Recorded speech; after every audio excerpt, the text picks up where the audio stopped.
J'étais allongé, immobile, sur le vaste lit, les yeux grands ouverts, plongé dans l'obscurité de la chambre de notre maison de la banlieue de Charlotte, en Caroline du Nord. L'horloge sur la table de nuit clignotait en rouge. 3h17. Le tic-tac de l'horloge semblait rythmer la solitude qui m'entourait. Le vent sifflait doucement par la fente de la fenêtre, comme pour me rappeler le vide à côté de moi. Brienne, mon mari, celui qui, quelques années auparavant, m'avait promis un foyer complet et heureux, avait une fois de plus prétexté travailler tard. Cette fois, il s'agissait d'une réunion d'urgence avec un client important. Une réunion qui avait duré presque jusqu'à l'aube.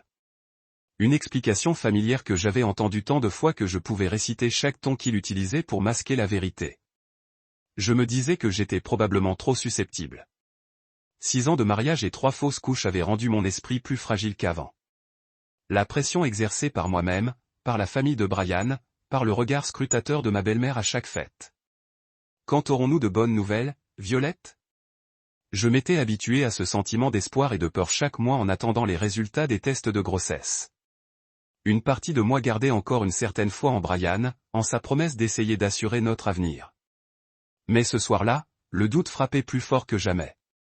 J'avais essayé de me calmer en comptant mes respirations, en écoutant de la musique douce, en lisant quelques pages d'un livre, mais rien n'y faisait. La sonnerie d'un message me fit sursauter. Ma main tremblait tandis que je tendais la main vers le téléphone. Mon cœur battait la chamade.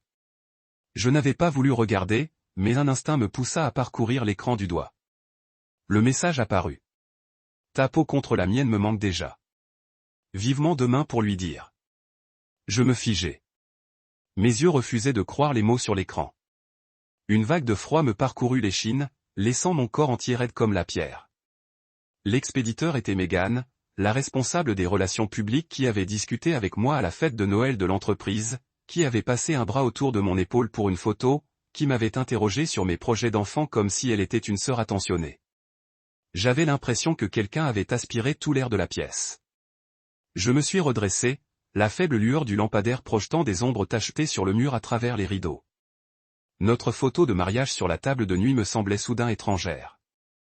Brian rayonnait dans son smoking et moi, la mariée en blanc, j'avais cru que c'était le plus beau jour de ma vie. 6 ans d'amour, à endurer la douleur de perdre des enfants ensemble, tout cela brisé par un seul message. J'ai fait défiler les messages, les mains tremblantes, parcourant leurs échanges. Messages, photos secrètes, promesse de repartir à zéro ensemble. Tout cela stocké dans le téléphone que j'utilisais pour envoyer un SMS à Brian pour qu'il achète du lait en rentrant. Une partie de moi avait envie de casser le téléphone, de crier, d'exiger des réponses. Mais une autre partie, celle endurcie par tant de déceptions, me tenait immobile. Je savais que si je m'en prenais à moi maintenant, je n'aurais que des larmes et d'autres mensonges. J'ai posé une main sur mon ventre, là où j'avais autrefois espéré porter notre petit enfant. Mais maintenant, il n'y avait que le vide, le froid, l'amertume. Le bruit de la porte qui se déverrouillait résonnait en bas. Brian était rentré. Le bruit de ses chaussures sur le sol, ses pas lourds dans l'escalier. J'ai rapidement verrouillé la moustiquaire, me suis allongé et j'ai fermé les yeux, essayant de calmer ma respiration. Brian ouvrit doucement la porte de la chambre, une étrange odeur d'eau de Cologne mêlée à la fumée de cigarettes persistant autour de lui. Il s'est arrêté près du lit, sa main posée délicatement sur mon épaule. « Tu dors ?» Sa voix était basse, comme s'il avait peur de rompre le silence. Je suis resté immobile, faisant semblant de dormir profondément. Ce soir, je devais rester calme. J'avais besoin d'un plan. Si j'avais enduré des années de chagrin, j'étais assez forte pour affronter cette vérité. Ryan s'est allongé à côté de moi, sa respiration régulière, comme si tout était paisible. Mais pour moi, chaque respiration ne faisait qu'accentuer la douleur. Quand l'horloge sonna 4 heures du matin, je sus que je ne pouvais plus faire semblant. Je me levai doucement, sortis de la pièce, les jambes tremblantes, mais me forçant à bouger. Je m'assis à la table de la cuisine et ouvris l'ordinateur portable qui y était resté depuis l'après-midi. La lampe de bureau projetait une lueur jaune pâle sur l'écran, éclairant mes doigts tremblants. Je me connectai à la boîte mail de Brian. Le mot de passe.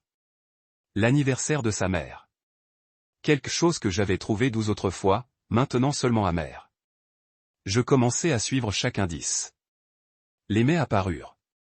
Des réservations de restaurants dans des endroits où nous n'étions jamais allés parce qu'ils étaient trop chers. Des confirmations de réservations d'hôtels de luxe en plein cœur de la ville. Je les ouvris tous, lus chaque ligne. Aucune explication n'était nécessaire. Une photo jointe à une confirmation d'hôtel. Une chambre avec balcon donnant sur la rivière. Des pétales de roses éparpillés sur le lit. Je ne savais pas ce qui me faisait le plus mal, la trahison ou l'attention que Brian lui avait prodiguée et que je n'avais jamais reçue. Je continuais, remontant les messages stockés dans le cloud que Brian n'avait pas pris la peine de supprimer. Les conversations entre lui et Meghan me donnaient l'impression d'être plongé dans un cauchemar. 2 mois. 2 mois qu'il s'était faufilé dans mon dos. Alors que j'espérais encore, que j'essayais encore de croire que notre famille pouvait être sauvée, un message me fixait. Quand lui diras-tu que je ne veux plus mentir? J'ai juste besoin d'un peu plus de temps. Tu sais combien Violet était faible. Faible. J'avais lutté contre 3 fausses couches. Je l'avais soutenu les nuits où il rentrait ivre à la maison après des échecs professionnels. J'avais supporté que sa mère me rabaisse parce que je ne lui avais pas donné de petit enfant. Si c'était de la faiblesse, je me demandais quelle force il attendait de moi. J'ai laissé l'ordinateur portable, le cœur lourd. Debout, j'ai jeté un coup d'œil au salon, tout me semblait étrange maintenant. La photo de mariage sur l'étagère où Brian l'avait jadis soigneusement placée pour que les visiteurs la voient, ne faisait que m'étouffer de chagrin. 6 ans passés ensemble, de jeunes amoureux impatients de construire un avenir, maintenant seulement 2 acteurs dans une pièce qui approchait de sa scène finale. Le lendemain matin, Brian était comme d'habitude. Il m'embrassa légèrement sur la joue. Et me demanda des nouvelles de ma santé avec une telle tendresse que, si je n'avais pas su la vérité, j'aurais peut-être ressenti de la chaleur. Il m'a dit qu'il avait un rendez-vous important avec un client qui risquait de se prolonger. J'ai hoché la tête, cachant tout en moi. Une partie de moi avait envie de hurler pour le confronter, mais mon esprit m'en empêchait. J'avais besoin de plus de temps. Je devais être sûr de détenir toute la vérité avant de l'affronter. À midi, j'ai commencé à ranger le petit bureau de la maison. La pièce que Brian utilisait rarement, encombrée de papiers et de factures. Alors que je rassemblais de vieux papiers dans une boîte, un reçu d'hôtel plié en a glissé. Le papier était délavé, mais l'écriture était claire. La date correspondait au jour où Brian avait annoncé un voyage d'affaires urgent, le jour où j'étais à l'hôpital après ma 3e fausse couche. J'avais l'impression que mon cœur était brisé. Alors, pendant que j'étais allongé entre les murs blancs d'un hôpital, il était avec elle dans cette chambre d'hôtel de luxe. Je me suis effondré au sol, le reçu toujours à la main, les larmes ne coulant plus. La douleur avait laissé place à une clarté terrifiante. Toute illusion d'un mari fidèle, d'un mariage qui pouvait être sauvé, s'était envolée en quelques heures. J'ai rangé le papier dans le tiroir, parmi d'autres documents importants. Mon regard s'est arrêté sur l'alliance qui traînait au milieu de la pile de papier. Brian l'avait enlevée une fois en réparant quelque chose à la maison et avait oublié de la remettre. Même le symbole de son vœu de toujours était si facile à oublier pour lui. Je suis resté éveillé, réfléchissant à ce que j'allais faire ensuite. Car à ce stade, je ne pouvais plus rester la femme qui endurait en silence. Je devais planifier soigneusement pour moi-même et pour tout ce que j'avais sacrifié. Je me suis tenu devant le miroir de la salle de bain. La lumière blanche éclairait mon visage pâle. Les cernes sous mes yeux trahissaient d'innombrables nuits blanches. Mes lèvres étaient sèches, mes épaules nettement plus fines.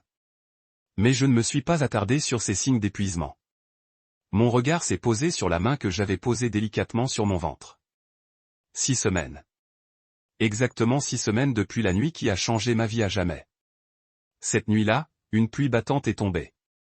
Le tonnerre zébrait le ciel de Caroline du Nord. Brian était en voyage d'affaires à Atlanta. Du moins, c'est ce qu'il m'a dit. Ce jour-là, je venais d'apprendre que j'avais encore perdu le bébé. Les doubles lignes du test de grossesse s'étaient estompées avec le temps, une fois de plus, étouffant l'espoir que je commençais à peine à ressentir. J'étais resté assise des heures dans la cuisine, une bouteille de vin ouverte, mais intacte, à la contempler comme si j'attendais du courage de ce liquide rouge foncé. La sonnette retentit au milieu de l'orage. Je ne pensais pas que quelqu'un passerait à cette heure-là. En ouvrant, j'ai vu Jason, le frère cadet de Brian, qui, au fil des ans, avait gardé juste assez de distance avec moi par politesse, assez pour ne pas contrarier Brian. Ses cheveux étaient trempés, sa chemise lui collait au corps, ses bras tenaient une mallette. Je suis désolé, Violet, dit Jason d'une voix basse, essoufflée par la pluie. Brian m'a demandé de t'apporter des documents qu'il avait oubliés. Il a dit que c'était urgent. Je n'ai pas pu bouger un instant. Une rafale de vent a fait frissonner Jason. Je me suis écarté pour le laisser entrer. Je vais te chercher une serviette pour te sécher, ai-je dit de ma voix. Jason a murmuré, merci, ses yeux ont parcouru mon visage brièvement, comme s'il remarquait les traces de larmes encore visibles. Dans la cuisine lumineuse, Jason s'est assis, les mains serrées autour de la tasse chaude que je lui avais donnée. L'odeur de la tisane à la camomille flottait dans le silence. Je me suis assise en face de lui, sentant le vide autour de moi comme un mur invisible. « Tu vas bien ?» a demandé Jason doucement, son regard si doux que j'avais oublié qu'il pouvait l'être. J'ai esquissé un léger sourire. « Qu'en penses-tu » Le silence. Seul le bruit de la pluie qui frappait le cadre de la fenêtre. J'ai tout raconté à Jason, non pas par pitié, mais parce qu'à cet instant, j'avais besoin de quelqu'un pour m'écouter. Je lui ai parlé des mois de désir d'enfant, des chagrins d'amour répétés, de l'éloignement grandissant. Brian. Jason ne m'a pas interrompu. Il est resté assis là, les yeux fixés sur moi, écoutant chaque mot comme si ce que je disais comptait plus que tout. La bouteille de vin a finalement été ouverte. 2 verres ont trinqué doucement dans la nuit orageuse. Le léger bourdonnement a allégé le poids sur ma poitrine. Quand j'ai fondu en larmes, Jason n'a rien dit. Il a juste posé sa main sur la mienne et cette chaleur m'a envahi, me rendant incapable de la lâcher. À cet instant, j'étais vulnérable. Un doux contact s'est transformé en étreinte. Une étreinte s'est transformée en baiser. Et à partir de là, toutes les frontières se sont effondrées. Juste une nuit, une seule nuit. Et nous avons juré que cela resterait toujours un secret. Le lendemain matin, Jason est parti au lever du soleil, sans rien dire de plus que des excuses discrètes. Et je me suis dit que j'oublierais. J'ai essayé d'oublier. Mais 2 semaines plus tard, le test de grossesse a montré 2 lignes nettes, plus foncées que jamais. J'ai été stupéfaite par le résultat. J'étais certaine que ce bébé ne pouvait pas être celui de Brian. Il n'y avait eu aucune intimité entre nous depuis longtemps. Des mois. J'avais envisagé de le dire à Brian, de lui faire croire que c'était un miracle, ce que nous avions espéré toutes ces années. Mais découvrir la vérité sur lui et Meghan a anéanti tous mes projets. Comment laisser mon enfant grandir dans une famille bâtie sur le mensonge et la tromperie? Comment lier ce bébé à un réseau de vœux qui ne signifiait plus rien? Devant le miroir, je me suis regardé et, pour la première fois depuis des années, j'ai vraiment vu la femme que j'étais devenue, plus forte que je ne le pensais, plus lucide que je ne l'espérais. Et je savais que je devais faire ce qui était juste. Pas seulement pour moi, mais pour la petite vie qui grandissait en moi chaque jour. Mais qu'est-ce qui était juste? Je l'ignorais encore. Je savais seulement que je ne laisserais plus jamais Brian ni personne d'autre décider de mon sort et de celui de mon enfant. Après une nuit blanche à la lueur de l'écran de mon ordinateur, j'ai compris qu'il me fallait y voir plus clair avant d'affronter Brian ou Meghan. Le lendemain matin, lorsque Brian a quitté la maison sous l'excuse habituelle d'un possible retard à la réunion avec le directeur régional, j'ai simplement hoché la tête sans poser de questions. Quoi qu'il en soit. En vérité, je savais qu'il n'irait pas au bureau. J'avais discrètement installé un traceur sur son téléphone plus tôt. J'ai appelé Maître Robert, l'avocat de longue date de la famille de Brian. C'est lui qui avait personnellement supervisé la signature de notre contrat de mariage il y a 6 ans. Violette, ça fait un moment que je n'ai pas eu de tes nouvelles. Quelque chose ne va pas? Sa voix était calme, expérimentée, mais gentille. J'ai besoin de te voir tout de suite. C'est à propos du contrat de mariage entre Brian et moi. Je ne peux pas en parler au téléphone, ai-je dit d'une voix aussi calme que possible. D'accord, je m'arrange. Peux-tu me retrouver à mon bureau dans 1 heure? Le bureau de Maître Robert se trouvait dans un vieil immeuble du centre-ville de Charlotte. Ses murs en bois sombre et ses étagères du sol au plafond donnaient à l'endroit une étrange sensation de somnolence. Il m'a invité à m'asseoir, une pointe d'inquiétude dans les yeux à la vue de mon visage. Violette, que s'est-il passé? Je l'ai regardé droit dans les yeux. Dis-moi, la clause sur le partage des biens est-elle valable si Brian viole-t-il les engagements du mariage? Il hocha fermement la tête. Ils sont intacts. Si Brian commet une infidélité, il perd tous ses droits sur les biens communs, y compris sa participation dans l'entreprise familiale, ses biens immobiliers et tout investissement conjoint. Ces biens seraient à toi. Je suis restée silencieuse, puis j'ai pris une grande inspiration. Encore une chose. J'ai besoin que tu éclaircisses quelque chose. Y a-t-il quelque chose dans le contrat qui me concerne si, par des circonstances imprévues, je tombe enceinte de quelqu'un d'autre? Monsieur Robert fronça légèrement les sourcils et se recula légèrement. Je me souviens bien de cet accord, Violet. Il portait sur les biens et les obligations financières en cas de trahison, et plus précisément d'infidélité, de l'une ou l'autre des parties, entraînant la perte des droits de propriété. Rien dans ce contrat ne punit ou ne restreint une épouse qui tombe enceinte de quelqu'un d'autre. À moins qu'il n'y ait des preuves qu'elle est intentionnellement complotée pour nuire financièrement au mari ou à l'honneur de la famille, ce que tu demandes n'est pas couvert par cet accord. J'ai expiré, me sentant un peu plus à l'aise. Je te pose la question parce que je veux que tout soit clair avant toute chose. Ce qui suit est utilisé contre moi. Monsieur Robert m'a étudié quelques secondes, puis a hoché la tête, la voix s'adoucissant. Violette, je ne sais pas exactement à quoi tu fais face. Mais tu es intelligente et prudente. Si tu as besoin de plus ou si tu souhaites que je te représente, appelle-moi. Merci, Robert. Je te recontacterai bientôt. En sortant du cabinet de l'avocat, je me suis arrêté sur le trottoir, observant le flot de voitures passer. Dans mon esprit, tout devenait plus clair. Brian pensait peut-être avoir le contrôle, croire que ses promesses et ses rencontres secrètes n'avaient laissé aucune trace. Mais il ignorait que le contrat même que ses parents nous avaient forcés à signer avant le mariage était désormais mon bouclier. Et surtout, j'étais certaine que ma grossesse, même si le bébé n'était pas de Brian, ne violait aucune clause de ce contrat. Je n'avais manqué à aucune obligation financière, causé aucune perte de biens, ni porté atteinte à l'honneur de la famille, au sens défini par l'accord. J'étais juste une femme blessée, essayant de se protéger et de protéger les autres. Je me suis dirigé vers la voiture qui m'attendait, un peu plus légère, mais consciente que le vrai combat ne faisait que commencer. Il était temps pour moi de rencontrer Megan et de lui montrer que tout le monde n'était pas aussi facile à vaincre qu'on le pensait. J'ai convenu d'un rendez-vous avec Megan le samedi matin dans un café au coin de Franklin Street, un endroit suffisamment fréquenté pour que personne ne le remarque, mais suffisamment calme pour que nos paroles ne se perdent pas dans le bruit. Je suis arrivé 15 minutes en avance, choisissant une table dans un coin, dos au mur, d'où je pouvais observer l'ensemble du café et la grande porte vitrée donnant sur la rue. La tisane devant moi était encore chaude lorsque Megan est entrée. Elle ne portait pas son maquillage habituel et ses cheveux bruns, normalement bouclés, étaient détachés et naturels. Megan a balayé la pièce du regard, puis s'est posée sur moi. Il y a eu une brève hésitation. Puis elle s'est approchée rapidement et s'est assise en face de moi. Merci d'avoir accepté de me rencontrer, a commencé Megan d'une voix plus douce que je ne l'aurais cru. Je suis resté calme. Je pensais que nous devrions nous parler face à face. Pour une fois, plutôt que par message secret.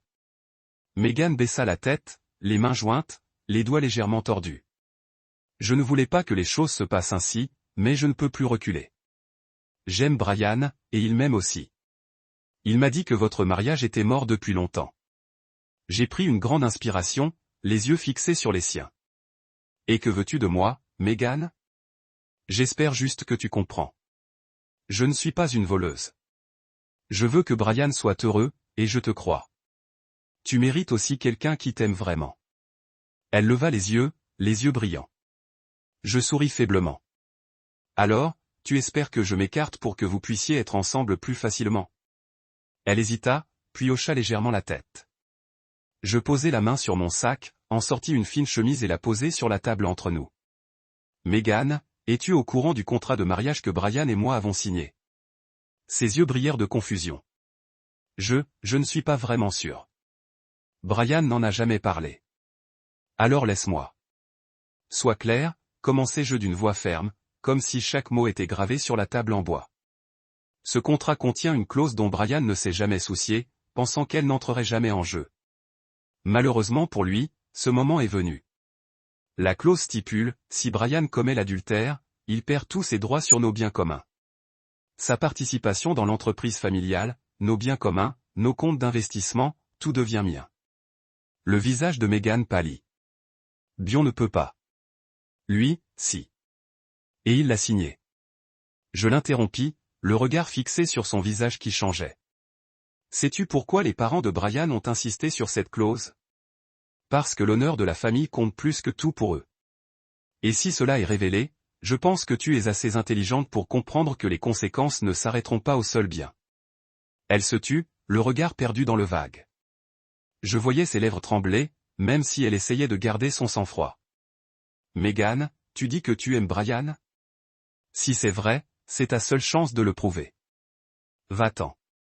Pars discrètement, sans causer plus de tort, sans vous laissant une trace. Vous essayez de me forcer? La voix de Megan s'est essoufflée. Je ne vous force pas. Je vous donne le choix. J'ai insisté sur chaque mot en la regardant droit dans les yeux. 1. Disparaît de la vie de Brian aujourd'hui.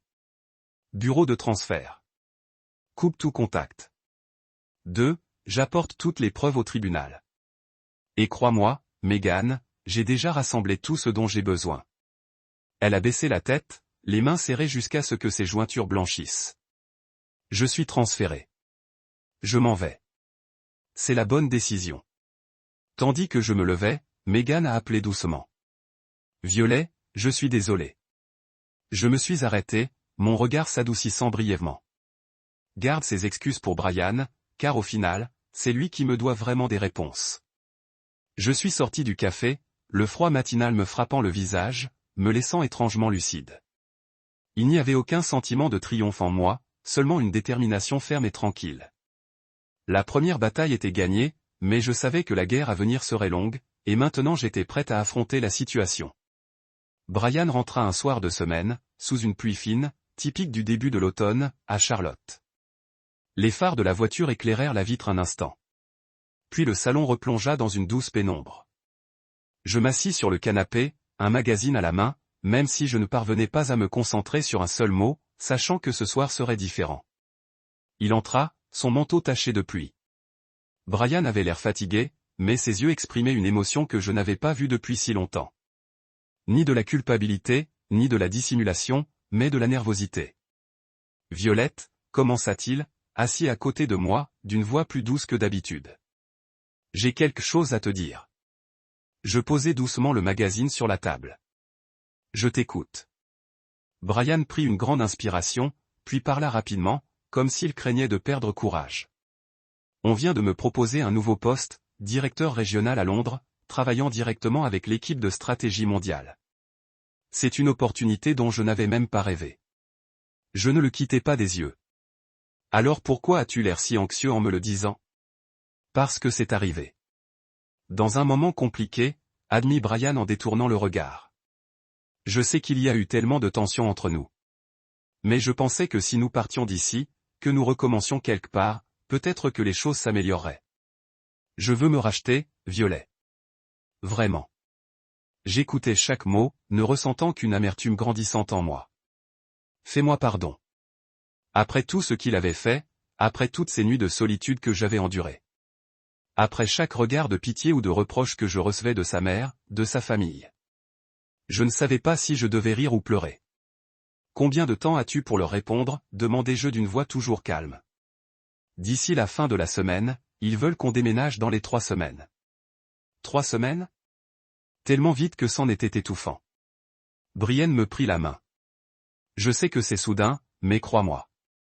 Je ferai tout pour te rendre heureuse à nouveau. J'y ai tellement réfléchi. J'avais tort. J'ai laissé le travail et la pression m'éloigner de toi. Londres sera notre chance de nous retrouver. Je retirai doucement ma main.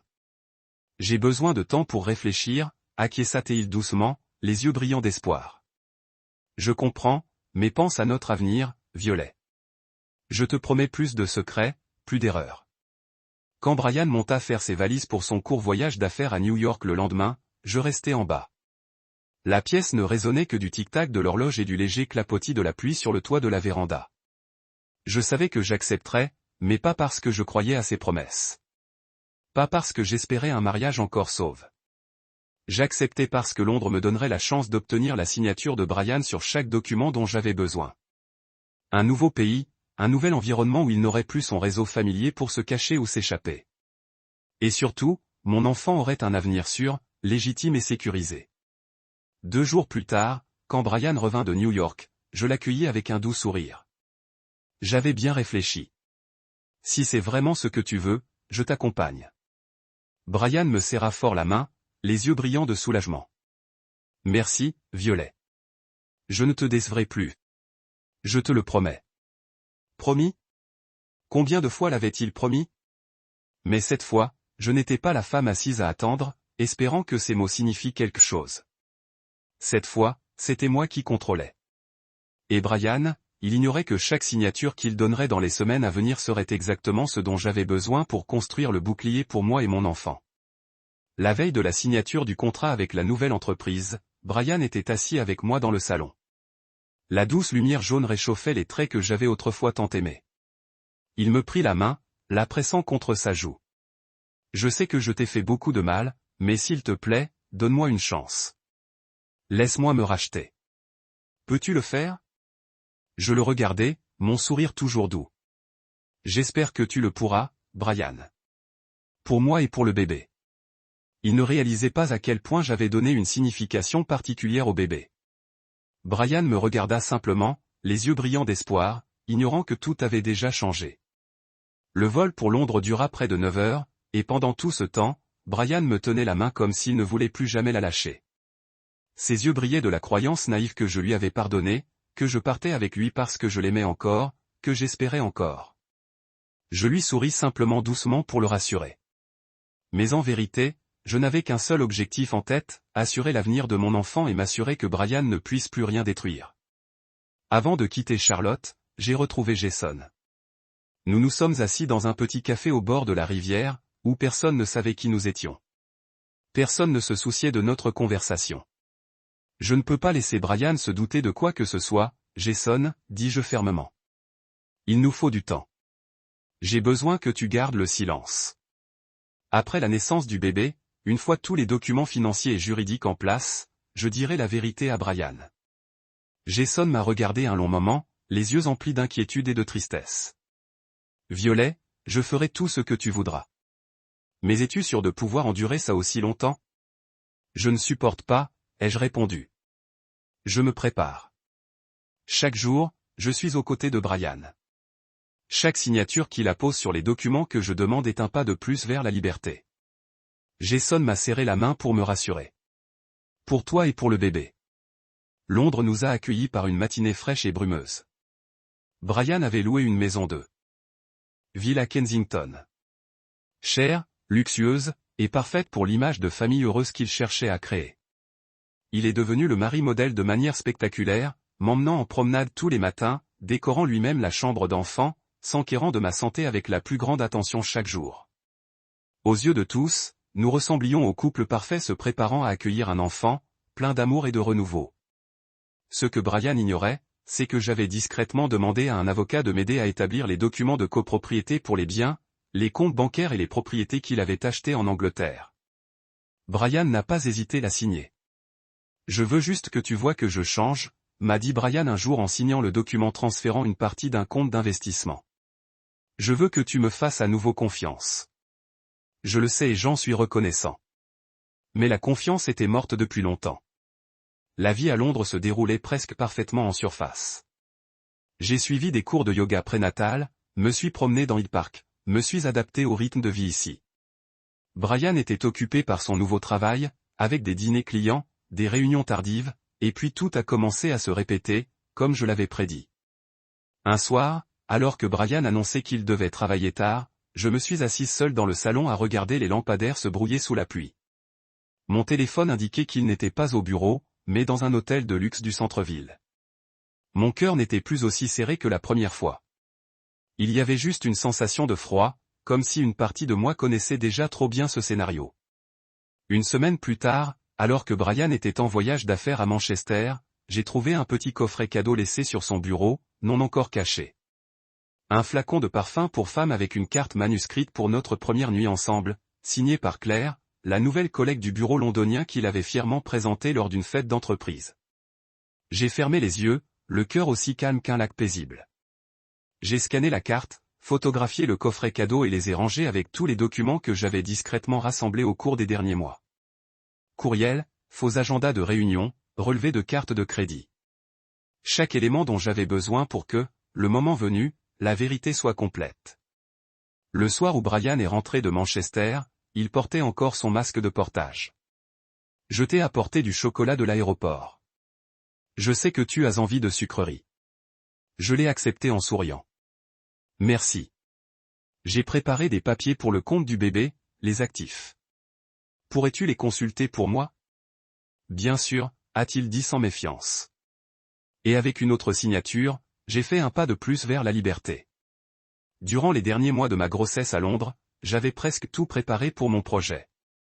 Chaque bien que Brian avait acheté ici, de la maison de ville où nous vivions au compte d'investissement et aux assurances, était à mon nom en tant que copropriétaire. Chaque signature de Brian était un pas de plus vers la liberté que j'avais recherchée en catimini pendant des mois. Je continuais à surveiller Brian, silencieuse comme une ombre. L'application de suivi sur son téléphone, les emails auxquels j'accédais secrètement via notre ancien compte partagé, les relevés de cartes de crédit auxquels il n'aurait jamais cru que je prêterais attention. Chaque nouvelle preuve de la liaison de Brian avec Claire, la collègue dont il parlait encore fièrement lors des dîners d'entreprise, me tombait entre les mains. Des photos de Brian et Claire dînant dans un restaurant 5 étoiles. Des emails organisant des réunions d'hôtel le week-end avec des objets suggestifs. Des relevés indiquant des frais pour des cadeaux offerts à Claire. J'ai tout sauvegardé sur un disque dur crypté avec une sauvegarde dans le cloud protégé par un mot de passe que je suis seul à connaître. Mais je n'avais pas fini. Un élément clé de mon plan, l'assurance dont je m'étais convaincu, était la confession de Meghan. Avant de quitter Charlotte, Meghan avait signé un document confirmant l'intégralité de la liaison entre elle et Brian. À l'époque, j'avais fait témoigner un avocat sous prétexte de régler d'éventuels malentendus en cas de litiges patrimoniaux. Meghan avait eu trop peur pour refuser. Ce document m'a accompagné à Londres, conservé en lieu sûr dans le coffre-fort de notre maison. Ce soir-là, Brian est rentré plus tard que d'habitude. Un étrange parfum flottait autour de lui lorsqu'il s'est penché pour m'embrasser le front. Je l'ai regardé, lui ai souri doucement, comme toujours. Réunion d'urgence, m'a-t-il expliqué en ôtant son manteau. Je suis désolé pour le retard. Ce n'est rien, ai-je répondu sans quitter son visage des yeux. Ce soir-là, alors qu'il dormait profondément, j'ai ouvert mon ordinateur portable et finalisé le dossier de divorce que j'avais préparé pendant des mois. Les preuves de la liaison de Brian avec Claire, les aveux écrits de Meghan, les titres de propriété à mon nom. Tout était soigneusement organisé, prêt à être remis à l'avocat à tout moment. J'ai imprimé 2 copies du dossier. J'en ai conservé une au coffre-fort, et j'ai envoyé l'autre en toute sécurité à l'avocat à Londres. En cas de problème, ce dossier serait directement transmis au tribunal et aux médias. 3 jours plus tard, Brian a annoncé qu'il devait passer la nuit à Birmingham pour son travail. J'ai hoché la tête, lui ai souhaité un bon voyage et ai discrètement ouvert l'application de suivi. La destination de Brian n'était pas Birmingham, mais un hôtel de luxe en plein centre de Londres. J'ai appelé l'avocat. Je suis prêt. Commençons la procédure. Êtes-vous sûr, Violet, a-t-il répété, même si je savais qu'il pressentait déjà la réponse. Je suis sûr que ce soir-là, Londres était enveloppée par la première chute de neige de la saison. Des flocons blancs flottaient latéralement dans le vent froid, recouvrant d'une fine couche les toits, les trottoirs et les vitres tremblantes. J'étais assis dans le salon, la douce lumière jaune du lampadaire éclairant le dossier posé sur la table devant moi. Tout était prêt. J'attendais juste que Brian fasse son numéro habituel une dernière fois. Les pas de Brian résonnèrent dans l'escalier tandis qu'il descendait, enfilant son manteau et ajustant sa cravate devant le miroir près de l'entrée. En me voyant assis là, il parut surpris, mais retrouva rapidement son assurance. « Je croyais que tu dormais. »« Pourquoi es-tu encore debout ?» demanda-t-il d'un ton décontracté. « Où vas-tu en pleine nuit de neige ?» demandai-je, les yeux fixés sur lui. « Un client doit discuter de quelque chose d'urgent. »« Un projet très important » dit-il en évitant mon regard, la main serrée sur les clés de la voiture. Je me suis levé, j'ai marché lentement jusqu'à la table et je lui ai remis le dossier. Alors prends ça, puisque tu dois partir de toute façon. Brian fronça les sourcils et ouvrit le dossier. Son regard parcourut chaque page. Les preuves de la liaison avec Claire, les aveux de Meghan, les documents de transfert de propriété. Ses mains tremblaient, son visage se vida de ses couleurs. Violet, ne fais pas ça. Je t'en supplie. Je le fixai des yeux, d'un ton ferme et clair. Je ne ferai pas ça. Toi? Je me protège juste, moi et le bébé. Les lèvres de Brienne remuèrent, mais aucun mot ne sortit. Ses mains retombèrent molles, le dossier tomba sur la table, quelques papiers en glissèrent, d'un blanc éclatant contrastant avec la lueur blanche qui filtrait par la fenêtre. Je t'aime. Ce n'était qu'une erreur. S'il te plaît, ne détruis pas tout. La voix de Brian résonna comme un murmure perdu dans la nuit. Je secouai doucement la tête. Brian, tout était perdu le jour où tu as choisi la trahison. Je reprends simplement le contrôle de ma vie. Je marquai une pause, puis le regardai droit dans les yeux pour la première fois, sans aucune crainte. Et il y a quelque chose que tu dois savoir. L'enfant que je porte n'est pas de toi. Il est de Jason. Ren recula comme si je l'avais giflé. Quoi? Tu mens. Je n'ai plus besoin de mentir. Répondis-je sans quitter les siens des yeux. J'avais prévu de te faire croire que c'était à toi. Mais après tout ce que tu as fait, je n'ai plus besoin de garder de secret. Je n'ai pas fait tout ça pour me venger. Je l'ai fait pour protéger mon enfant, pour me protéger moi-même. Ibrian s'est effondré sur la chaise, les mains sur la tête, le corps tremblant dans la pièce autrefois chaleureuse, mais maintenant pleine de vide. Dehors, une voiture s'est arrêtée. Jason est entré, son regard s'est posé brièvement sur Brian avant de se poser sur moi, empli d'inquiétude. « Tu vas bien ?» a demandé Jason doucement, comme s'il avait peur de rompre ce lourd silence. J'ai inspiré profondément, ma main posée sur mon ventre, sentant le battement puissant de la petite vie en moi. Je vais bien. Il est temps pour nous de tourner la page. Jason s'est approché et s'est tenu à côté de moi. Brian nous a regardés, le regard vide, puis a baissé la tête sans ajouter un mot. 2 semaines plus tard, par une matinée fraîche, j'ai donné naissance à une fille dans un petit hôpital de la banlieue de Londres. Jason est resté à mes côtés tout le temps, sa main serrant la mienne, ses yeux suivant chacun de mes mouvements, chacune de mes respirations. Lorsque les premiers cris de notre bébé ont retenti, j'ai senti mes propres larmes couler. Non pas des larmes de douleur ou de ressentiment, mais des larmes de délivrance, du pur bonheur auquel j'avais tant aspiré. Jason nous serrait contre lui en murmurant, « C'est fini maintenant. Tu as réussi, Violet. » Mon regard allait de ma fille à Jason. Mon cœur était en paix. Plus de colère, plus de fardeau. Juste moi, une femme libre, maîtresse de sa vie, et un enfant que je protégerai de toutes mes forces. Ryan a quitté Londres peu après, emportant avec lui les ruines qu'il avait créées. Et j'ai commencé un nouveau chapitre, un chapitre de force, de liberté et d'amour véritable, l'amour pour mon enfant et pour moi-même. Avec le recul, je ne ressens ni amertume ni haine. Toute cette douleur, cette trahison et ces nuits de solitude m'ont appris à me relever, à être plus forte et à me protéger, moi et ma petite fille. Je comprends maintenant que la vengeance n'apporte pas la paix. Seuls les bons choix et le courage d'affronter la vérité m'ont donné une véritable liberté. Aujourd'hui, je suis fier d'avoir pris ma vie en main, d'avoir construit un nouveau foyer de mes propres mains et de mes propres forces. Que pensez-vous de l'histoire de Violet et de ses choix? Partagez vos impressions dans les commentaires ci-dessous.